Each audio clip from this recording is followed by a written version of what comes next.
And welcome everyone once again to another day of the PCS summer. We are into week 4, day 2. It was a long one on day 1, but we got 6 more games coming right at you after we are all rested up. I am Pyrotechnics, he is Clement Chu, and our sponsors are CTBC Bank, China Airlines, and Chunghwa Telecom. Thank you for helping to make the PCS possible. Clement, very exciting day of games ahead of us. There is a lot to go over. Only 5 more days left of the regular season until everything closes down and we move into the post. So every game now on really does matter. And when we look at the standings, we have some great news to deliver to you guys as more teams actually did clinch their playoff spots yesterday. Yes, they did indeed. Joining PSG atop the flight. We'll wait when that graphic gets on in here. Here it goes. Well, actually, we have yesterday's results first, so we're getting ahead of ourselves. But let's talk about those results first, because after J-Team beat Liab and Megabank Beyond Gaming took out the Berjaya Dragons, we had Liab stacking up another win, their second on the split against the likes of Hong Kong Attitude in a big profile upset for them. Oh, yeah, that has to be a huge blow for Hong Kong Attitude here. Liab get their second win of the entire year so far, and it was a very dominant victory. It was straight domination from start to finish. They were never behind in gold on that one. So Liab looking on the up and up and really closing that distance. Only 2 games between HKA and Liab at this point. And of course, for our 4th match, I felt like that was also a very high caliber match, a rematch of those 2020 finals in store for us. PSG again with a very dominating victory. Machi Esports doesn't seem to have a different tactic against them. Still went for the very slow 1-3-1. Just never got to play their game. Yeah, Machi definitely has a game plan in mind, it seems, regardless of the opponent they take to the Rift, but didn't quite work out that time around. We'll see if things shift up come playoff time, and we will be talking about the playoffs soon enough, because joining PSG as a lock for playoffs, Boom Esports and Megabank Beyond Gaming will, in fact, be in the postseason. It has been confirmed. The numbers all bear out, and a number of teams are nipping right at their heels, with Machi Esports and J-Team with 8 and 4 apiece.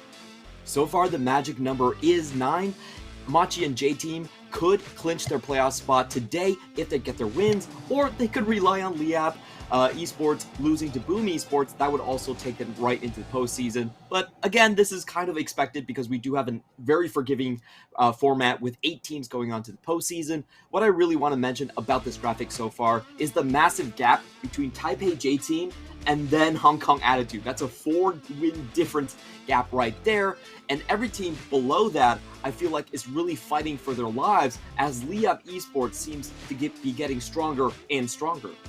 Liab are definitely starting to stack them up, and it just one extra win, but they have been looking stronger. They have been looking more, honestly, just together as a squad. Impressive performance from them yesterday. We'll see if they can continue that trend. I think Impunity Esports is another team that's starting to get back on track, even though they couldn't find another win yesterday against the likes of Boom. Let's take a look at today's matches, though, and see where some of those pivotal games will lie. We opened the day with Berjaya Dragons taking on the Hong Kong Attitude, and that one is very important as both teams within a game of each other.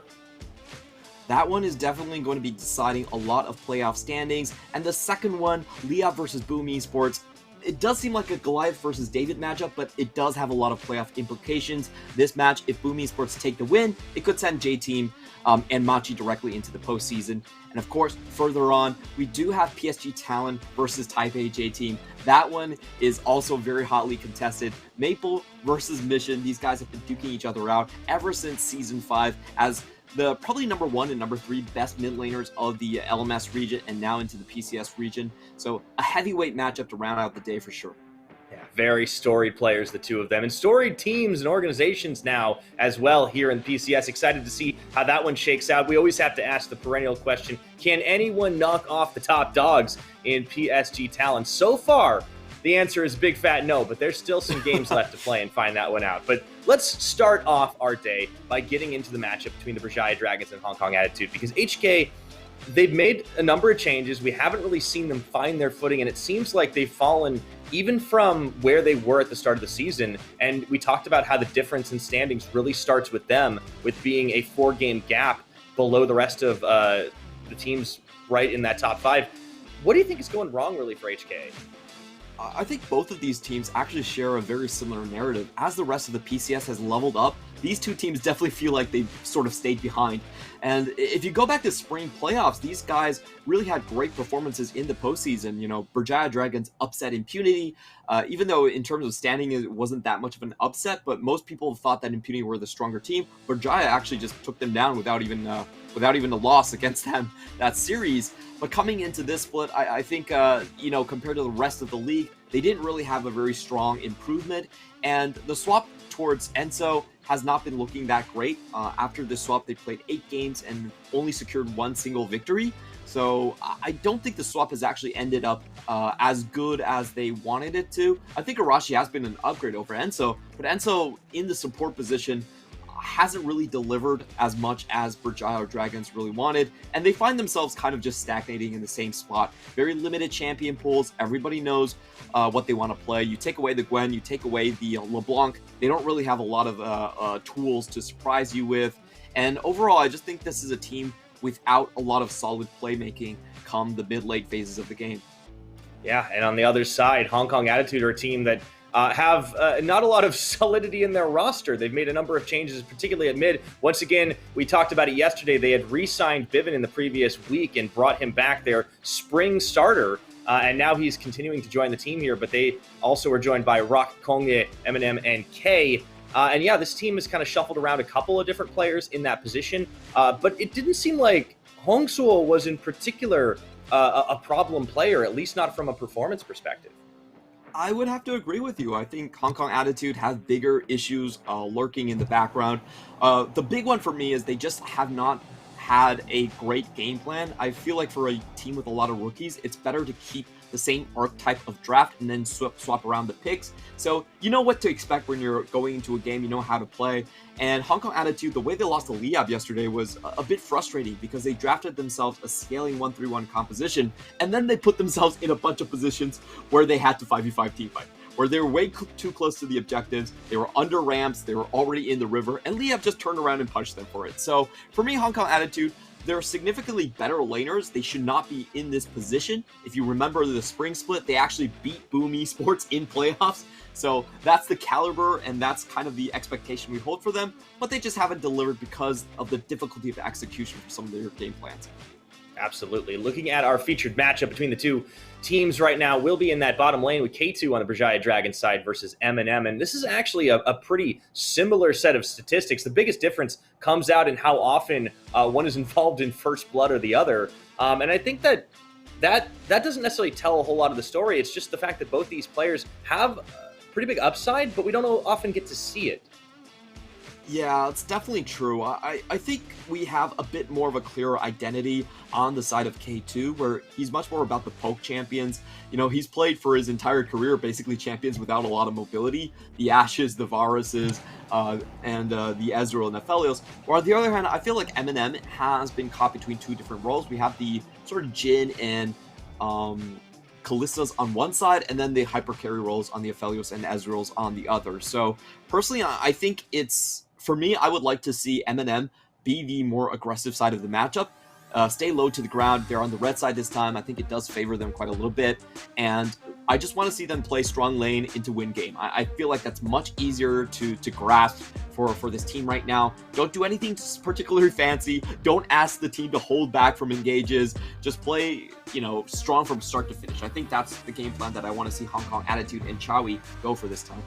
And that is what led Hong Kong Attitude to a win the last time these two teams met in Week 2. It was Eminem on that Aphelios, really just able to stay safe, rack up a number of kills. Had the help of Hongsuo as well, but not this time as Bivin is in the roster. Let's talk about the picks and bans, though, as we are into it. Rise, Thresh, Gwen, all banned by the Berjaya Dragons.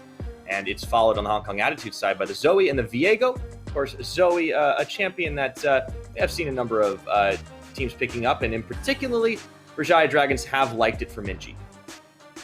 Yeah, so what we're seeing right here is basically Hong Kong Attitude take away most of Minji's champion. What we have left on the board is still the Xin Zhao, very prominent in the drafts these days. So I wouldn't be surprised if Rashi just goes for that. We have seen in the past that Berjaya does like the LeBlanc, the Lee Sin just a little bit more. But I think the Xin Zhao is just such a strong pick. If it's open, you probably just take it away. You don't really want to trade Lee Sin for Xin Zhao in situations like this. And it does establish a very strong early game for the side of Berjaya. I like that they're going for it. And Hong Kong attitude, this is also what I want to see. You know, no more fancy stuff, no more like waiting for lane counters. You're just going to go with a super strong flex pick in the Renekton early on. We don't really know that much about Bivens' champion pool. So far, he's only played the Rise, but I think Renekton just has so much flex potential and is just strong throughout. This is what I want to see from Hong Kong attitude. You don't ever want to fall behind on this team. I think with a bunch of rookies, you just try to play the game as close to solo queue as possible. Sometimes it works out, you know, keep things simple. Hong Kong attitude, we did praise their drafting earlier on in the split when they looked a little more solid, but execution was always another story. Berjaya Dragons, they will look to lock in their bottom lane, and it is the typical side with the poking Varus has been kind of a mainstay of a number of bot laners this split as the Leona comes in for Enzo. So no major surprises just yet. I do like the Arashi Xin Zhao takeaway because it does mean that Kongye doesn't get a chance on that, but we've got a Diana lock in, so this speaks some flex potential. Yeah, very interesting that they selected the Lee Sin this early on as well. I felt like that was a bit baffling for me in terms of the draft because, you know, they very clearly show their hand that Lee Sin is going into one of the lanes at this point. So I felt like Lee Sin could have been a much later pick. But we'll see what they do with this one. But so far, Hong Kong attitude going back to something that they played in the earlier weeks, which is you have Kongyue on the hyper carry. You have two great AD lanes that can get him through the early phases of the game, and then it's level 6, see hero, kill hero. Very easy to execute. You have great champions that spike around level 6 anyway, and you take any fight that comes your way. Yeah, showing a bit of their hand, but definitely playing to the strengths. Kongye, big carry for the team, has been kind of, they sort of live and die by him, it seems, some of the time. We'll see how it all works out. Karma Tom Kench banned by Hong Kong attitude, following on its pair of bot laners as they take away the Ziggs and the Callista, which has been a perennial M&M favorite. Do like Tellia's still up, though. Oh, yeah. Ezreal, of course, always going to be there. This is more of a pick where Hong Kong attitude are saying we're going to play more towards the top side of the map and just leave bot side as a bit of a farm fest. So if they lock this in, we do expect some roaming coming out from the support pick in the very end here. Thresh, of course, is taken away, but we still do have, I think, a Nautilus left up in the matchup for them to potentially go to. Now Berjaya's job is that they do have to show their top lane, and there aren't really a lot of great options against something like the Renekton. We have seen the resurgence of Gnar just come back, and Gnar's always been an Aussie favorite, but I'm not really that much of a fan of Gnar. I feel like Gnar is a very situational pick where if the enemy has quick engages, they can often catch you without your Gnar bar. So we'll see what Ozzy goes for. I don't know why, but he's been flashing this Mordekaiser for 2 days now, and he hasn't picked it just yet. The Mordekaiser remains elusive, but ever flashed for the time being. We'll see what that final pick is there for Ozzy. You know, blue side getting to counter pick it. It's a luxury not often afforded, but Hong Kong attitude showing the Renekton early. We know that there's flex potential. Oh my goodness, they actually did it. The Mordekaiser gets locked in. Oh, finally. Mordekaiser is one of those champions that actually has a surprisingly good early laning phase against Renekton. I don't think a lot of people expect this, but Mordekaiser has decent range advantage just with his auto attacks, and he does have the passive when he gets 3 strikes. He starts taking dealing percent HP damage. So he's one of the few champions that actually has good early laning against Renekton. So it's pretty interesting to see this. It's definitely an old-timey champion. I think it's the first Mordekaiser for sure that we have seen this split, but it has worked in the past, so it's going to be interesting to see how that one actually pans out. I feel like the focus for both of these teams is very clearly towards the top side here, as they have lanes that are essentially juggernauts in the Mordekaiser and the Renekton, trying to duke each other out and establish a good 2v2 for their team. Absolutely. It really excited the Berjaya Dragons finally showed that Mordekaiser, so expect a lot of early action up towards the top. And maybe the junglers getting involved. It seems like early game focus in particular comes out here, whereas, at least for the Berjaya Dragons, whereas if you look at the Hong Kong attitude side, you know, whenever there's a Diana in the hands of Kongye, I'm looking at level 6 as the go button. Yeah, you have to expect that coming through. And I do like overall that Hong Kong attitude to have incredibly strong laning phases. They should be able to win out in the mid at the very least. Bot lane is a bit of a wash, slightly in favor of Berjaya once you hit that level 5 phase. But for me, I think if we look at these compositions holistically, Berjaya do have a bit of an edge in the pre-6. I do expect them to actually be stronger in the 2v2 on the top side. So it's about how far Berjaya can kind of push that lead and keep Kongya behind. While for Hong Kong Attitude, they drafted pretty strong, but didn't exactly get the best matchup for Renekton as they wanted to, but they still have a very strong mid game, and they have a ton of burst AoE combo just coming in at level 6. So a very easy game plan for them to execute. Stay strong between the level 1 to level 5. You get a big Herald fight. There's tons of AoE down. You have the Dominus, you have the Moonfall, you have the Arcane Barrage going down. So very difficult for Berjaya to survive that kind of damage coming in. And I think this is exactly what I want to see out of Hong Kong Attitude. Drafting a team composition that is not afraid to take 5v5s, just head up, and also has pretty strong laning phase to get them to that point. Yeah, I certainly seem to have learned a lesson from last night. And exciting team fights are always fun to watch in the hands of Hong Kong Attitude. Should be Kongye leading the charge on that one. Interesting choice when they flexed into the Lee Sin. I really wonder if this wasn't something that they just picked as a safety and realized, maybe we can get something a little more explosive. But the Diana had made it through early. I really wonder what the game plan is there for Bivin. For sure, the Lee Sin draft pick, in terms of its sequencing, was kind of odd to me because it did basically, once a third pick was through, they basically showcased that the Lee Sin is going to go into the mid lane. There's no flex potential for that one. And after the Lee Sin nerfs, we actually have seen this champion sort of drop off and not that as much wave clear potential. But I think this might be something of a specialty pick from Bivin. As we have said before, Bivin is a very early aggressive sort of player. His best champions have been Syndra and LeBlanc in the past. And now we have that Lee Sin to the mix. It feels very similar where you're trying to win out lane, you're trying to roam around early. Taking a look at the summoners and rune choices so far, nothing too out of the ordinary. We do usually have Conquerors on Mordekaiser. You do want to stack up on that healing. He has a great potential with his W as well.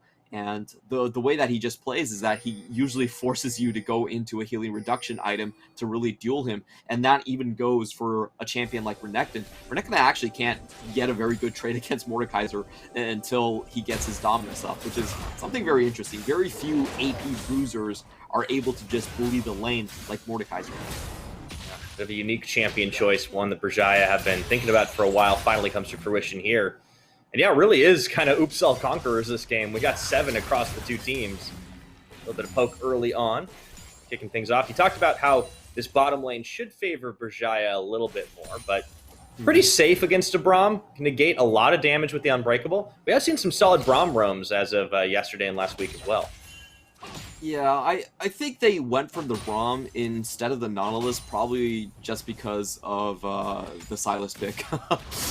Sylas with the Glacial Fissure, I think, is a lot less potent compared to something like Depth Charge. Depth Charge is targeted, you get great AP ratios because you actually build AP yourself, and it's a little bit more difficult. With the Glacial Fissure, the stun is a lot lower because you're supposed to be using the passive. And we have a gank coming in against Bivin, he doesn't seem aware of it. Very early, in comes Arashi with the Audacious Charge, Flash, follow, Crescent Strike, dash to ward, and he's out, but it does mean a trade of Summoner Spells jungle for mid. And that is extremely detrimental, actually, because you do expect Lee Sin to have his way with the lane, just with the dueling potential early. If he's put behind, and Mordekaiser. Turnabout's fair play here. Okay, Minji saw that just in time. But yeah, Clement, it seems like the focus is on keeping Bivin down right now. Yeah, and talking about the general dynamic so far, it's we do have Xin Zhao moving towards the bottom side of the map, so Ozzy not willing to contest very hard, and there's something about Mordekaiser. He typically has to play pretty safe early on unless he has jungler attention. He is a Juggernaut, so there's a couple things about Juggernauts that define the class, is that they usually push their lane whether they want to or not, and that can leave them in very awkward situations. So you see without Arashi, pathing toward him. He is going to take a rather safer approach to this lane. Not trying to bully out the Renekton early on, even though he definitely can with his auto attack range advantage. He's just going to kind of stay behind here, pick up the wave, and look to do so a little bit later on. In the meantime, we do have Kongyue, as expected, just going for a full clear here. Diana, you don't really want to play the 1-5. It's all about hitting level 6 as soon as possible. Yeah, that's definitely the magic level we're looking for here, as Rock goes in for a bit of a trade onto Ozzy, actually finding a little better behind the minion waves. Not bad. Rock yesterday having a little bit of a tough time on that Gwen, did not find the victory against the likes of Liab. Yeah, we did have Hong Kong attitude throughout this split. I think their most successful drafts have either been front-to-back teamfight with Eminem on Aphelios, which is what they beat Berjaya with last time, or compositions that are just super low to the ground, like Ballista, like LeBlanc, coming in for Hongsuo. I like these two different variations where the team isn't afraid to take fights, and they can just start to butt heads with people. This is, in my opinion, the best for Hong Kong attitude. They have been significantly weaker on 131. We've talked about this a lot, but 131 is one of the pillars of the meta right now. Teams like Machi do 131 extremely well. I think 131 gives you so much more control of the map in the late game, and in my opinion is sort of the best type of draft. But Hong Kong attitude, just to me, they're not really on that stage where they have the communication to go for it. So this is something that I feel like it's much more comfortable with. And looking at the items, we do have anti-healing coming out. I think this is incredibly important against this composition. You have double Conquerors, Kingslayer, and Ozzy with the W as well. We have a bit of action coming in before level 6. Ooh, a little miscommunication as Arashi thought maybe his teammate was a little bit closer, but the rest of them are going to get there in time. Already turning things around here, and the Dominus popped on Rock is not going to last forever as Minji picks up one. What looks like a bad situation for Berjaya turns into 1 for 2. Yeah, Enzo with the jungler senses right there, showing up on the spot exactly where he needed to. Hong Kong attitude did get the jump, but Berjaya had the numbers advantage. Ooh, and they get Minji, potentially. Yeah, Bivin gets the kick. That's going to be Ignite. Flash, follow with the Q. In goes Enzo again to save his mid laner's life, or just can't do it. Oh, A for effort, though. Yeah, very close to taking that one back. A little bit unfortunate for Minji. I felt like he could have waited just a bit because K has been missing for a very long time in that play.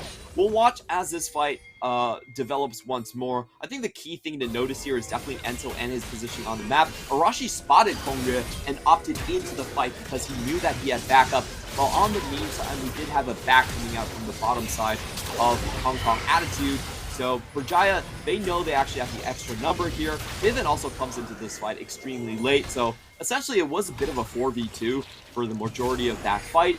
Berjaya do come in with a very solid win here. And, that's I think that's always great for them because they can pad their stats a little bit more before they have to face up against a level 6 Diana here. Yeah, Berjaya definitely seemed like a team that are, in a lot of ways, unflappable, right? Like, we look back, we've talked about Hong Kong attitude and how they've sort of fallen off, especially compared to the beginning of the split. Berjaya hadn't found a win, still haven't found a win, since their victory over Alpha Esports a couple weeks ago. But every time we turn on the player cams, they're all smiles, they're having a good time. Arashi's, it looks like he's telling a joke or something, and he's always rocking those awesome cat ear headphones. Like, it just seems like this is a team that doesn't seem to get frustrated by their record or frustrated when their plans don't work out. And that means they can kind of commit to some of these plays maybe and come with victories when it's maybe a bit more of a 50-50 a lot of times. Some teams that are losing a lot, they'll stop taking those. They get tilted. Yeah, for sure. That's definitely one of the things that I admire about them. But I think they have a much sweatier split this time around. Alpha Esports and Liab, they've had a lot of upgrades, in my opinion. And especially Liab, with them just being one win behind Berjaya, I wouldn't feel too comfortable if I'm Berjaya because if it was a Speaking of comfortable, Minji, I don't think he's comfortable at all as he tries to walk away there. It looked like he'd stolen the Moonfall, not enough to keep him alive for long. And, more to your point, Clement, you're absolutely right. It is tough, but hey, you can still be smiling while you're sweaty. Yeah, very beautiful play coming in from Bivin once more there. He does have the Executioner's Calling to cut down on the Kingslayer's healing and is able to get the kick without expending the flash. So that play is still available for them in the future coming down the line. Hong Kong attitude definitely getting Kongyue into the action early. certainly the case. Enzo roaming to try and match the pressure of K, but it's Hong Kong Attitude. They have been trying to push Bivin ahead. A lot of focus has actually been fixated on this mid lane. We really thought it would be up top, but perhaps more directed by Hong Kong Attitude than Berjaya Dragons. We have seen a lot of focus on the mid side. Bivin with 2 kills in this game. Now that he's kind of been opened up, we'll see what he's able to get done. Ooh, K2 solo forces a shift back on Eminem, a little low there.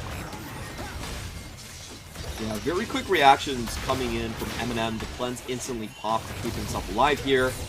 And after Hong Kong Attitude got the pick, they were not able to snowball that into an objective. And I think that's something that I personally would want to pay attention to the further down the line we go, because in my eyes, Berjaya actually has the better scaling composition with the Mordekaiser and the Silas going into the later phases of the game. So Hong Kong Attitude really need to make use of every opportunity they get in early objectives to try and find those uses for wombo combos as we go into the fight. Teleport channel will complete. Here comes Bivin, Arashi, and Ozzy. It's going to be Arashi gets tagged, but he flashes and ults immediately to stop the aggro, and they will be able to walk away with the Rift Herald. Nice play coming in here. I feel like Berjaya Dragons has not been doing a great job at keeping track of Bivin. He has been allowed to just surprise him over and over again. And we saw in that play, Arashi was very well aware that Bivin still had his flash. So he did have to use Crescent Guard and flash just preemptively to make sure he would stay out of dodge there. Minji definitely knows that Kongre is here. It's just linking up, trying to put some damage on it. And once again, Enzo is coming in. Though we also do have K showing up here as well. Yeah, it does seem like the supports are a little bit more mid-lane focused this game. We did talk about how the bottom lane was probably going to be a wash, and, you know, sure enough to form, it has been all about these roams. Enzo, certainly no stranger to being everywhere but the bottom lane. He was a jungler after all. K has been matching, and in some cases exceeding the amount of presence. I also want to point out the build coming in from K2. Because there hasn't been any 2v2 so far, he's actually just glossed over the lethality build completely. He's just like, I'm gonna stack my Neuro mana as quickly as possible, and I don't really even care about doing damage in lane. It's not relevant. Nobody here is actually staying in mid in the bot side anyway. I do like that adaptation. He is gonna get a lot more damage online sooner. Yeah, that's really good. It does speak to the fact that Berjaya really are trying to play for that team fight oriented style. Keeping tabs on things here. You did see Bivin actually sniffing into the jungle to keep tabs on Arashi, who has had a decent amount of presence this game. I'm curious to see where the Herald pop ends up being. I feel like if they can get a skirmish in mid, that's the idea, but it's hard. It's heavily defended. Yeah, I like what Minji has been doing so far. He's actually been keeping very close to his tower and trying to ward both sides just to prevent that same gank coming in. I will say that Hong Kong Attitude, for me, their best bet is actually to hold on for most of their ultimates and use them during a big teamfight scenario. A lot of times with the Wombo combo comp, if you are not on top of the scaling, like with the Yasuo, I feel like you have to use your ultimates and combos quite well. The cooldowns are extremely long. You definitely want multiple kills plus objectives for it. And it can actually end up hurting you if you only get like single kills in lane for it. I definitely think the better play is to sync them up with big objectives. And that's so far what Hong Kong Attitude is doing. They're just keeping everything pretty slow and and waiting for those Drake fights. Is there anything more annoying? It's in any role in League to just try to be backing away and then just get like randomly clipped by a true shot barrage. Like, great. You have mildly inconvenienced me.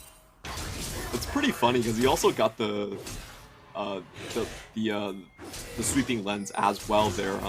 Arashi's first he doesn't instinct see was, me. Yeah, I was like, how did he know I was here? So Sometimes good find there by lucky. MM. Bit of luck. And Bit of game sense. This does open up the dragon though. As Hong Kong Attitude, they do find the timing to get the Drake. I was going to say that these teams are actually pretty closely matched in how much objective control they've been able to get over the split. Slightly in Berjaya Dragon's favor. If you look at the numbers, just how many dragons they get on average and how many heralds they get on average, it's not a huge difference. But Berjaya have played a little closer to the top side. They did secure that herald and use it to get all the plates on bot. And it's a trade of dragons, so no team with a major edge coming out of the end of this laning phase. I think slightly Berjaya focused, and just given their draft and how well their champions do scale into the later phase of the game, I think they are in a pretty comfortable position. Also, something worthy to note is that Berjaya did get the first Herald, and Hong Kong Attitude, in terms of their Dragon Soul timings, it's about 28 minutes into the game, and that is pretty damn late. So Berjaya Dragons actually should feel pretty comfortable giving over the next 2 Drakes to scale up. Like, that is a perfectly fine play for them to do. Hong Kong Attitude, on the other hand, they are the ones that need to force things a bit more. I feel like they might be almost forced into getting like a 25-minute Baron play and just forcing Berjaya to come into them. That's probably what they need to do this game. The Dragon timers are a little bit too late. I think Minji and Mordekaiser are going to be well on their way to split pushing by that point. Yeah, I'll have to keep an eye on that timer for sure. That's about 10 minutes away. We are starting to see some of the items completed, mythics picked up on both sides. A couple of gore drinkers, no major surprises there, of course. Decent sustain for those champions. I do like the Everfrost on Minji. I'm trying to remember who it was yesterday that pulled off that incredible 4-man route. Ooh, Mawan. That was Mawan, that's right. Beautiful Yes. to watch. That was that just in my head. Nameplate's off, but man, was that beautiful. Yeah, one of the interactions I do want to mention between these two compositions is Kongre actually has to be very careful about executing his combo if Mordekaiser is present, because what Mordekaiser can do is actually take you into the Death Realm, and the damage won't come through for Diana, and that just basically kills your wombo combo. So they have to be very careful about this one. I do like what Hong Kong Attitude are doing. They're setting up for a big team fight here. They do want to push the pace. And on Berjaya's side, they have a lot of different ways to play this. I don't think they need to be that hassled about this. It's probably just look for some stragglers, get some poke down. But don't try to force yourself with K holding down the ramp here. And that seems to be exactly what Berjaya Dragons are doing. They're not going to full commit to try and defend this, although Ozzy does commit. Look at the peel off here as Enzo takes everybody away from this fight. They clearly are interested in going for it. Do get a root down. Bivin actually going to get knocked and bopped and forced to flash away, and it's Berjaya Dragons getting the better of Hong Kong Attitude, although that two-shot barrage into Kongye combo does change the calculus just a little bit here as Berjaya now heading for the hills. Eminem opens fire to get the first, and the rest of Berjaya will fall like dominoes. Oh, what a great turnaround. They might get Ozzy here. He does get out at the very end. A beautiful turnaround coming in from Hong Kong Attitude. They bait everyone into the ramp. You could see Berjaya, they were so closed up in formation, and that just gave a perfect opportunity for Kongre to go in and pop up his Moonfall. And you can see in terms of his execution, he used the stopwatch directly afterwards, so he wouldn't be taken away by the death realm. So it was a very smart play coming in for them. In terms of the fight, I actually felt like Hong Kong Attitude could have held their position a little bit better. But you know, we'll go on with the actual mechanics of this one.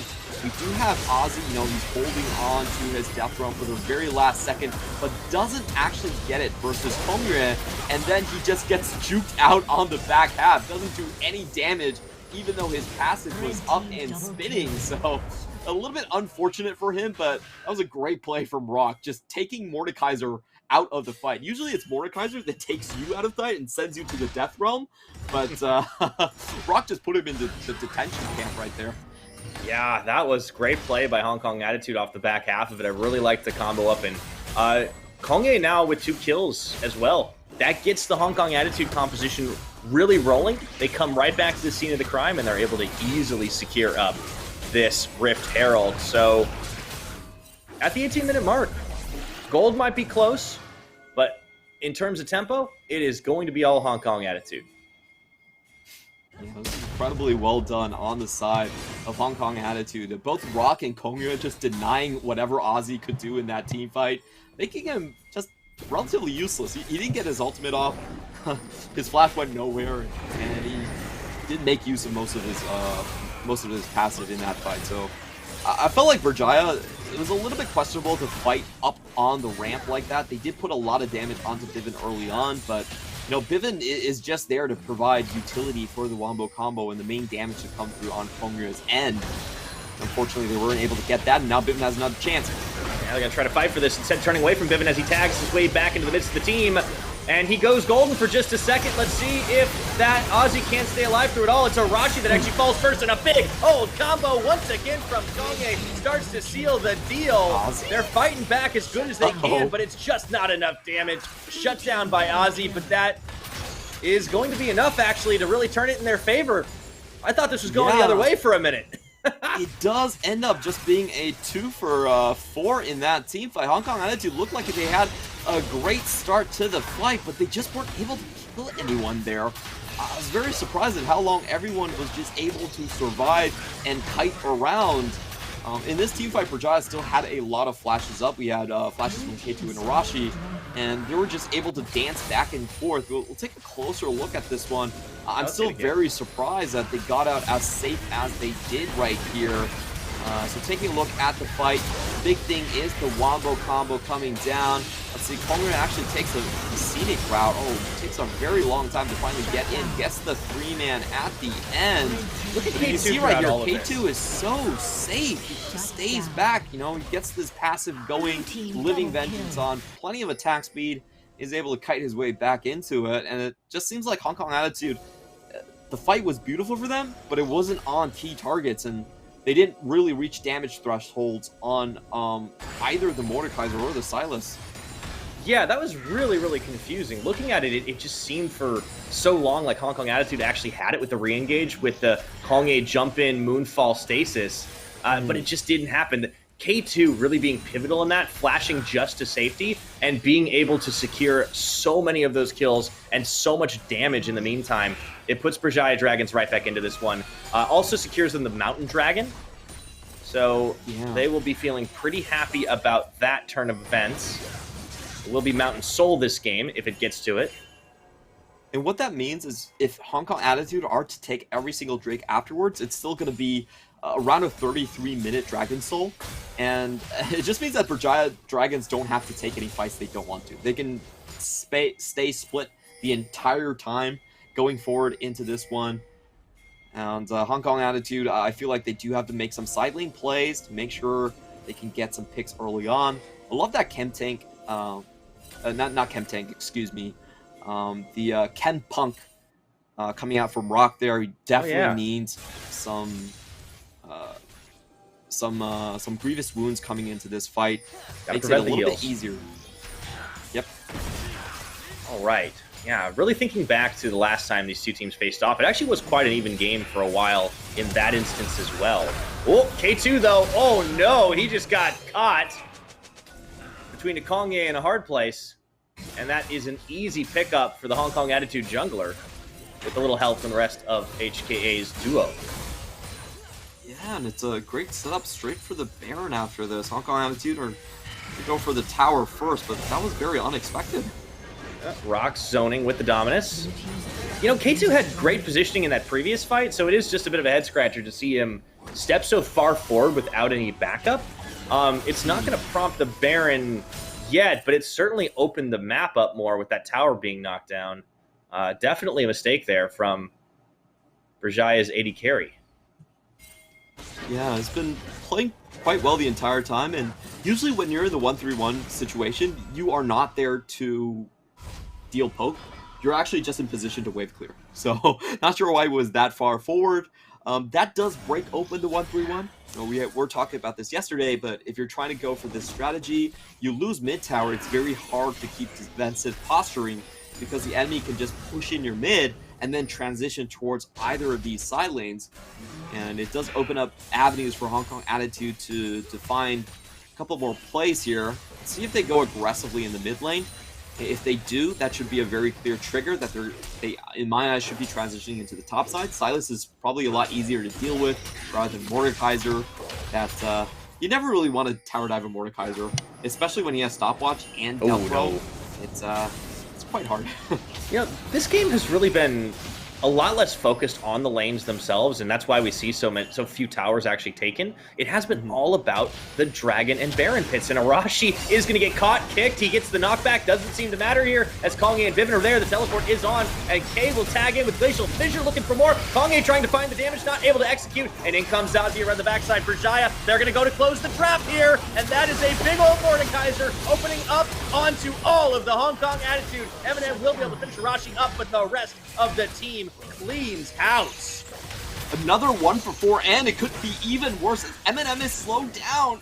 Minji a little low here, got to be careful, and they're going to walk away from it. This should open up Baron, but Eminem, not keen to give it up just yet, thought he might have enough to snipe. Berjaya are just actually going to go home, a little bit battered and bruised, but what a fight from them. Yeah, I feel like once again Hong Kong attitude were way too cavalier with their ultimate. Their big wombo combo has to go on a carry, and if you watch this team fight, they actually expended it on Enso and Arashi. Those two members are probably the least important members that you want to throw your entire combo on. And they also get themselves in such a bad position. Look at Ozzy right here. He's in amongst all the carries, amongst 3 members of Berjaya. He's life-stealing like mad. And there's nothing anyone can do against him. So Hong Kong attitude, I understand they are fighting against the clock, but I felt like they have to be more selective with their targets here. Going on to, you know, in the best case scenario, K2 with Flash definitely did not warrant them blowing all of their cooldowns there. Yeah, a little indiscriminate in how they have been choosing to take these fights. It's put Hong Kong attitude more on the back foot here. Meanwhile, Biven does successfully knock down top turret. A little bit of a split push here. But Berjaya Dragons keeping the pressure up. They should be able to secure this next Mountain Drake, put them on Soul Point. And it looks like Hong Kong attitude is just trying to get Biven back into the game. To be completely honest, I don't think Viven was particularly effective in the recent 3 team fights, but it might change. And K2 caught on the backside of it. It's Rock who's able to finish him off. Do Berjaya Dragons have enough in the tank to win this fight off the back half of it? I'm not so sure anymore, but they are trying to turn things around a little bit. Minji, before he goes down, does manage to take out Rock. It's a 2 for 2 so far, and Ozzy is the big scary Mordekaiser chasing K away, but who's chasing who? As Kong's forward, and we've got a little bit of an error on screen, but it looks like it's going to be Hong Kong attitude cleaning up. Oh, that's a beautiful re-engage coming from Hong Kong attitude. They do lose the initial skirmish, but they have the ability for Eminem to disengage. And with Mordekaiser, with no cooldowns, with no way to chase up, this isn't a Rocket Belt Mordekaiser, it's just Riftmaker Mordekaiser. He's kind of a sitting duck, so Berjaya, I felt like I was a bit weird on the back end half of that. They did win the initial fight, but then Ozzy definitely over-chases there, and Hong Kong attitude just kite him to death into a very well-deserved Baron. Let's take a look at the fight one more time, because it all starts with K2 getting himself caught, even early heals, and it does not save him. I love the ward bait right there, you know, just shine it on to Varus, let him keep his ground. So looking at the initial fight here, it does actually look pretty good for Berjaya. They keep 3 members alive. They do lose Silas, but Ozzy over chases, and I think that one Divine Thunder shot is when Ozzy realizes, oh, I have made poor decisions with my life choices. And this gets taken out there. Could have held on, and Hong Kong attitude would not have been able to take down that Baron. But Hong Kong attitude, you know, they get a new lease on life. They now can wipe away any 1-3-1 potential that Berjaya has with the empowered minions. They are the ones dictating the pace, and the way I expect them to play is that they should be willing to force just straight tower dives. You should be disregarding Minji on the top side, just go for a straight brute force 5-man into the bottom side where you have numbers advantage. This game has just ebbed and flowed on team fights that maybe went a little longer than they should have, and the team that was ill-advised to take them getting punished. That's probably the to call best costume I've ever heard. Yeah.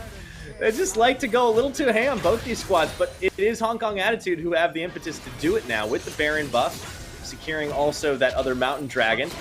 They can start to throw their weight around. Berjaya Dragon's going to lose a bit of ground. And it seems like for the Dragons, their game plan now is to just try and hold on and scale, although Bivin looking for the execute damage. Might have bit off a little more than he can chew here as Arashi tagged in. And they will be able to equalize, courtesy of an M&M. Meanwhile, the rest of the fight is still going in the jungle, but it is Arashi who comes up a kill onto Kongye. So, just as I say it, that is my point. A little too ham. I feel like the caption for this game is great stories that didn't need a fourth chapter. Yeah. Every time things look to be going very smoothly for one team, they just overstep that little inch, and it really wasn't worth it because Hong Kong Attitude did have a Baron buff that they could have taken 2 extra towers with. And because of that fight going sideways, they now are missing that 2,000 gold in their pockets. And that's actually quite huge because you don't get that many chances against Silas and Mordekaiser in the future to group up and just siege like you did when you had Baron buff on you. So I don't really know what to say, but I feel like Bivin just has been jumping the gun way too much in this game. He does have a lot of impetus on him to make those engages work. But he should be picking his spots just a bit better here. Yeah, I think Kongye has kind of been doing a little bit of the same, and on champions that maybe aren't optimal uses of his Moonfall. On the other hand, M&M has been a actual sniper this game, picking up K2 at the very end and making, stopping that from being a total loss. And he's actually very hard to lock down. He has paid the Mordekaiser tax already, going for the Mercurial Scimitar here, so right. It's hard to actually nail him down. He could be the savior in late game teamfights by himself. Well, Ozzy, he does get the pullback onto K. Arashi pretty heavily commits to this, and Enzo even sniffs for an engagement, does find a Solar Flare, only lands onto Rock. Counter engage coming in for Hong Kong Attitude. I think we've seen this movie a couple of times already. Berjaya Dragons are trying to walk away from it, and they might be able to do it. Enzo does get tagged. Can't quite get the kickback. Bivin has to tag away, and it's K that goes down to the poke of K2. Rock now caught up. Dominance on. They should have the damage to finish him. Arashi very low. Can't quite complete on the Crescent Strike. In goes Ozzy. Doesn't find the damage, and it's just in and in and in they go. Looking for more. Rock will finally fall. No, he's able to slice and dice away. Minji gets baited out. Look at those low health bars, but it is not nearly enough. And now Ozzy will go down. K2, he dies as well, but it's the double kill to Bivin. What is happening? Why are these teams chasing each other so much? I don't get it. This is definitely the Think I Can game. First off, Enzo's Solar Flare was pretty terrible. There was no way his team was going to funnel themselves down that ramp, so not sure what he was trying to do there, and... Clement, you've heard of, like, non-aggression packs, right? This is the exact opposite. This is a permanent aggression pack these two teams have. If they see each other, they will fight each other. Yeah, it's the only time I've ever heard of a non-aggression pack being talked in a good sense, Berjaya, they retreat. This is the right play here, but Hong Kong Attitude definitely overstepped. They leave K to the wolves, and they just give up their support. Afterwards, I'm not really sure why Arashi is still chasing in as far as he does. He just gets killed instantly. He could let Ozzy and Minji do the job. They have Zhonya's in the front line. And then afterwards, we have Minji going in even after all of that. Rock is a very enticing target. I see the reason there. But what do you expect you can do against M&M? I really don't see how they expect to lock down M&M without anything from Enzo. And with Minji down already, so I think once Minji died, it's just like a straight up retreat. Don't go forward anymore. But it's a very interesting game. I feel like we should at least give these two teams kudos that they're trying to fight very hard to not get gobbled up by Liab that's nipping on their heels. Oh, that's very true. Both these teams certainly are at risk. With a league that has a lot of playoff spots, it's still entirely possible to miss it, and these teams could be in danger if they lose too many more. And right now, it has been very back and forth. You talked about fantastic stories that didn't need a fourth chapter. Well, oftentimes when those get adapted to movies, you get the fourth movie is just all action and no plot. I think we've hit that point. Yeah. In the Twilight Saga, they actually had a fourth movie after the 3 books, and I'm just Did they actually? I dropped off. why is that even necessary? That. I don't know. Ask Hong Kong Attitude or Berjaya Dragons. Maybe they have an answer. Well, you know, these two guys are still a better love story, I would say. That's very true. Both of these teams are on 3-game losing streaks, and I can definitely appreciate their eagerness to just break out of that first and make sure they have a bit more distance between themselves and Liab, but they really need to chill down a little bit more. For Hong Kong Attitude this time around, what I want to see them do is they can actually win out Poke Wars at this point. Like, well, I don't think a Poke War is what they have in mind. Kongye gets caught, has to go into stasis, and deleted by Arashi. This opens up the fight right now, turning into a 4v5, as both solo laners had teleported in. Excuse me, only Vivin spent his teleport. This is going to start the Baron. Should be a bait. No smite available to Hong Kong Attitude, but we've seen them win fights. Actually, dodging most of that true shot barrage, but Berjaya Dragons are still not the healthiest at the moment. Eminem dealing tons of damage here, and Vivin could come in on the flank to keep them locked up. Certainly looks to try right now, but it's the commitment onto the Baron. Smite goes down. Do they kick the fight? Vivin gets the kickback into the pit. The follow-up damage is not there. In goes Rock into all the members of the Berjaya Dragons, and he gets himself to stasis to buy some time. Is it going to be enough? Minji, they're looking for the kills. Eminem somehow, they just can't delete him. Minji goes down, but Rock follows in this fight. It's a 1-for-1 on the extended engage. Soon to follow as the blast cone will not. No, it does save Vivin. I don't believe it. Minimum deaths in that fight. Berjaya get out with only 1 loss. Okay, make that 2. Never mind. It's going to be more than that, Clement. I cannot believe Eminem. What a sniper.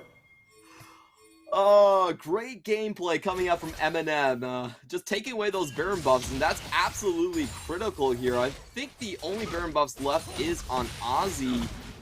Maybe Arashi still has that one as well. Now Hong Kong Attitude has a great opportunity, a 4v2 chance to knock down one of these inhibitors.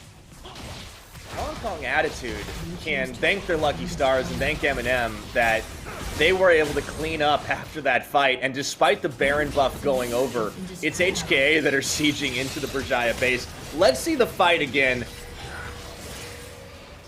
Yeah, so the good thing about this fight for Berjaya is Arashi can actually stay very safe with the Crescent Guard, able to secure the Baron off the front end, but then Rock had a massive 4-man Q into the Gorge Ranger. He also had Zion. Bought a lot of time for his team. This is the point where I thought they were going to lose because Eminem looked like he was just about to fall, but at the very last second there, we actually saw Ozzy turn around and back towards the pit. Didn't finish off Eminem, which I'm very surprised about coming into this one. And, yeah, that was odd. Oh. Yeah, that did spell disaster here. I think Eminem, well, yeah, he definitely still has a Divine Sunderer, so. Okay, not anymore. It's gone for the Triforce for a little bit more damage. I do like this build variation. In the late game, we have seen a lot of this, and he has to play that hyper carry role. Eminem really picking it up. I also like K managing to land that Winter's Bite to delay another back, but it's Hong Kong Attitude throwing their weight around. Here comes Enzo looking for the flank.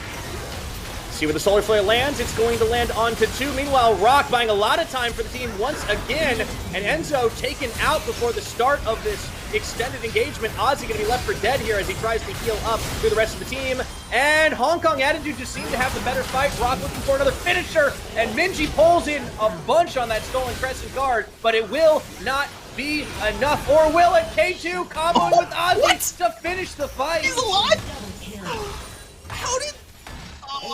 I actually felt like that fight started pretty poorly for Berjaya, because in my mind, Enzo should not be using his Solar Flare as engaged while he's right in front of Eminem. There's really no chance that he's going to be able to hit that one on Ezreal. And I felt like the mistake there with Hong Kong Attitude should have dealt with the threats one by one. You know, they should have just dealt a lot more damage on Enzo, and I don't think Rock needed to commit at that point, but we'll see if that actually ends up costing them the game here, and it will. Like, Hong Kong Attitude are not in time to come back. Yeah, between Ozzy and K2, they have enough firepower to finish off the Nexus. Berjaya Dragons snap the losing streak and get a victory over Hong Kong Attitude. I really Wow. want to see that last team fight one more time, because I was so certain that Hong Kong Attitude had clinched that team fight. It looked so good for them for a long period. And There then, were so many fights that felt that way on both sides. yeah, I wonder for production if we're going to get another chance to go back onto that one, because I get a feeling that almost that we basically have, like, we can throw out the first 30 minutes of that game and just go into this one. So thanks to our director here, we're gonna have another look. Look, K2 misses his ultimate. Enzo comes in the side, is completely spotted right here, and just willy-nilly throws out his solar flare, which I don't think was a great idea. Well, Rock does get caught on the front side, so that's something that's very, very important here. And I think the key thing is how they actually take down Eminem, because he looked incredibly safe just starting this one. Like, no one was actually on him this entire time, and he was allowed to just hold his ground. Oh, he does get tagged down by Minchi at the very end, and K2 does actually snipe him out. So that was a critical play. He actually just went into range for the stolen moonfall, and then the piercing arrow to take him down. So very unfortunate right there. It did look like he actually still had summoners available, and just wasn't able to get the critical break right there. Yeah. If he survived, 100% Hong Kong Attitude would have cleaned that one up. Well, and Eminem did such a great job surviving the entire game, and that was the one thing he couldn't get away from. It ends up being the game-deciding fight. But there were so many of those fights where it was very back and forth, and it seemed like it was going to go another direction.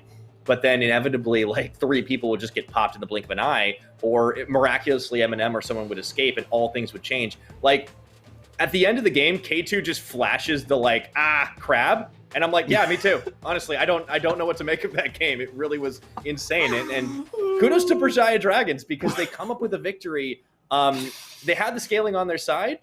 And importantly, they had the Mordekaiser cleaning up the entire backline at the end of that to help finish the fight.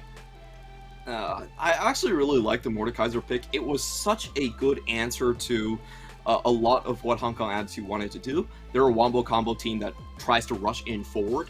And when you have a Mordekaiser or Juggernaut that just punishes you and deals massive amount of damage in a small area around himself, he really does counter out those sort of compositions. He also forced a lot of very early Zanyas coming out from the enemy team. They had to pay the basically the QSS tax through multiple members as well. So the Mordekaiser was a brilliant answer to what we've been seeing as the dominant composition with the Diana here. And I don't want to say like the Mordekaiser necessarily won them the game directly. There was a lot of opportunities where Hong Kong Attitude could have just ran away with it if they didn't over-aggress at times.